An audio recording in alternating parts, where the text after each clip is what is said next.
Gipasalig ni Presidente Ferdinand Bongbong Marcos Jr. kan PBBM nga maimbestigahan gayod ang nahitabong komosyon sulod sa Senado kagabi.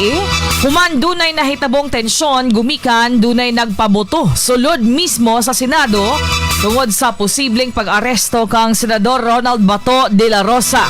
Sa video ni PBBM, iyang gibutyag nga iya gilayong gikoordinar ang mga otoridad kagabi pa aron masuta ang nahitabong komosyon. Ato paminaon si PBBM. Alamin natin kung sino ang gumawa nitong gulo na ito. Ito ba ay talagang nagka-enkwentro lang o ito ba ay may kasama sa mga distab o nagsusimula ng gulo? Kailangan po natin malaman yan. Kaya mag-iimbestiga sabay ang Senado at saka ang PNP tungkol dito. Nagsarang maadto si Department of Interior and Local Government kundi DILG Secretary John Vic Remulla sa Senado aron masiguro ang seguridad sa mga senador o giklaro niyang wala siya miadto aron arestohon ang senador.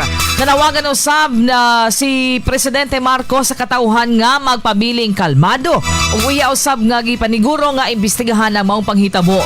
Giklaro ni PBBM nga dili taga-gobyerno ang nagpaluyo sa maong kagubot sa Senado.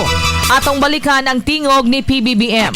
Masasabi ko lang at para hindi po mag-alala ang taong bayan, hindi po gobyerno ang gumawa nito. Walang pumasok na tigalabas na sundalo, na militar, na NBI sa Senado. Hindi po natin alam kung sino yun na sumubok na pumasok at saka dahil doon ay nakaputukan. Aalamin po natin.